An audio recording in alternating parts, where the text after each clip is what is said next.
Merhaba ve kişisel bilgi yolculuğunuza tekrar hoş geldiniz.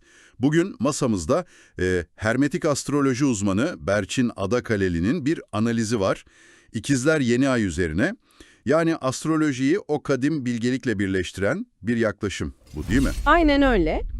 Amacımız da işte bu yorumun sizin için, yani dinleyenlerimiz için ne gibi kapılar aralayabileceğini, nelere belki de dikkat etmek gerektiğini birlikte anlamak.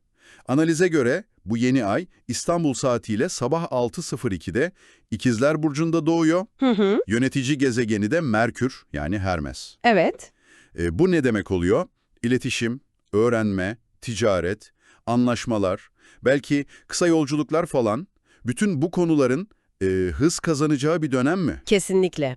Kaynak tam da bunu söylüyor. Adeta yeni bilgilere yelken açma zamanı diyor. Hı hı. Ama burada sadece o bildiğimiz kitabi bilgiden bahsetmiyor. Daha derin ruhsal bir kavrayışta vurgulanıyor. Yani sezgiler falan mı? Evet, evet. Analiz diyor ki bu dönemde içsel sezgileriniz, yani tabiri caizse antenleriniz daha açık olabilir. Fakat işin ilginç yanı, bir çelişki de var. Kişi bu derin hisleri belki de anlaşılmama korkusuyla, eleştirilirim endişesiyle kendine de saklayabilirmiş. Çok ilginç bir denge noktası bu. Yani bir yanda müthiş bir öğrenme isteği, kendini ifade etme arzusu var. Hı hı. Diğer yanda ise Merkür'ün o gölge yanları dediğimiz dedikodu, yanlış anlaşılma korkusu, yanıltıcı bilgi endişesi. Aynen öyle.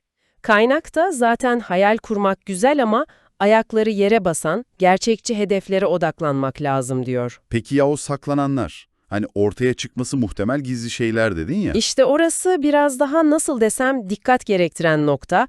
Analizde geçmişten gelen etkilerle kaynak bunu karmik diye tanımlıyor. Yani geçmiş eylemlerin sonuçları gibi düşünebiliriz belki. Anladım, anladım. Bazı gizli kalmış olayların ya da belki farkında bile olmadığımız düşmanlıkların su yüzüne çıkabileceği belirtiliyor. Ama bir uyarı da var. Gelen her bilgiye hemen inanmamak lazım. Çünkü hayal kırıklığı riski de mevcutmuş. Bu süreç belki de bildiğimizi sandığımız bazı şeyleri sorgulayacağımız bir tür uyanış çağrısı gibi. Anlıyorum. Bu zihinsel ve ruhsal çalkantı. Peki bedenimizi de etkiliyor mu? Kaynak sağlıkla ilgili nelere işaret ediyor? Özellikle sindirim sistemi hassasiyetlerine dikkat çekilmiş. İşte bağırsaklar, parazitler veya bağışıklık sistemiyle ilgili konular gündeme gelebilir diyor. Bir de solunum yoluyla veya yiyecek içeceklerden bulaşabilecek rahatsızlıklara karşı tedbirli olmakta fayda var denmiş. Ayrıca alkol ve benzeri maddelerin, keyif verici maddelerin yaratabileceği sorunlara da bir değinilmiş. Peki bu etkiler herkes için aynı mı? Yoksa bazıları derler ya daha mı fazla hissedecek? Tabii ki kişisel doğum haritaları her zaman fark yaratır, bu kesin. Ama analiz genel bir çerçeve çiziyor. Özellikle haritalarında 4 ile 8 derece arasında önemli gezegenleri olanlar. Evet. Ve değişken burçlar dediğimiz ikizler, başak, yay ve balık burçları, işte bu gruptakiler yeni ay enerjisini daha yoğun hissedebilirmiş. Anladım. Kaynakta bir de takım yıldızlardan bahsediliyor.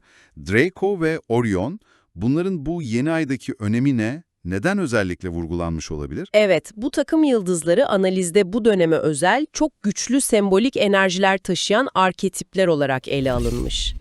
Yani özel bir anlam yüklüyor. Mesela Draco takım yıldızındaki Baten taban Australis yıldızı Mars etkiliymiş. Mars astrolojide nedir? Enerji, hareket ama aynı zamanda çatışma, mücadele. Evet, biraz gergin bir enerji. Aynen. Kaynağa göre bu sembolizm anlaşmazlıklar, zıtlıklar, kavgalar, topraklarla ilgili sorunlar, hatta maalesef şiddet olayları, bıçaklı saldırı, gasp gibi şeyler, boğulma vakaları veya ani patlamalar gibi zorlayıcı temaları gündeme getirebilirmiş. Yani sembolik olarak tabii. Oldukça ciddi uyarılar bunlar. Peki ya Orion? Orion takım yıldızındaki Tabit yıldızı ise Jüpiter etkili olarak yorumlanmış.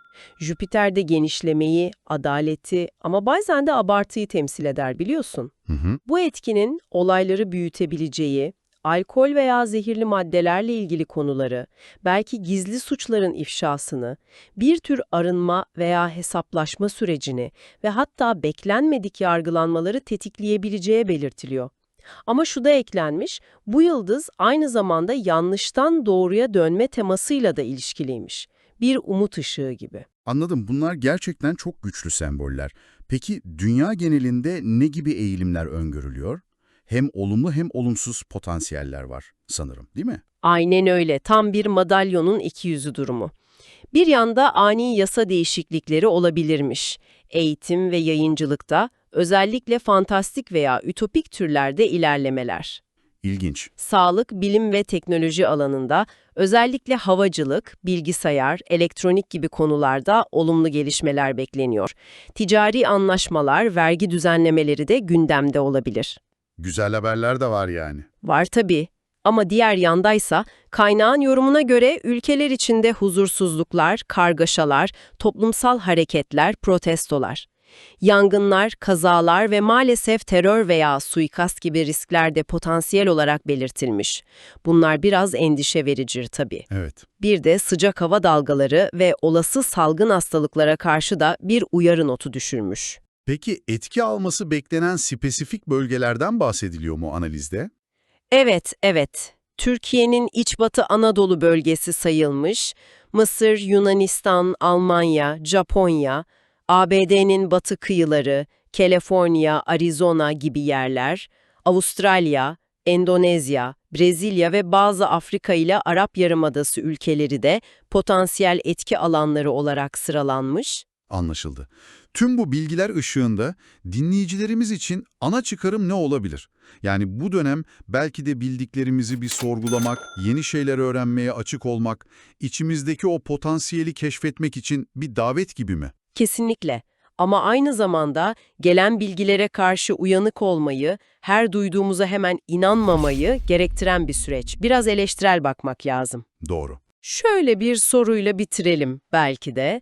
Acaba bu yeni ay sizin için, yani her birimiz için hangi kesin doğru bildiğiniz şeyin aslında sorgulanabilir olduğunu fark etmeniz için bir işaret olabilir mi? Ya da hangi gizli kalmış yeteneğiniz, bilginiz, içinizdeki o potansiyel bu dönemde sizin tarafınızdan keşfedilmeyi bekliyor olabilir?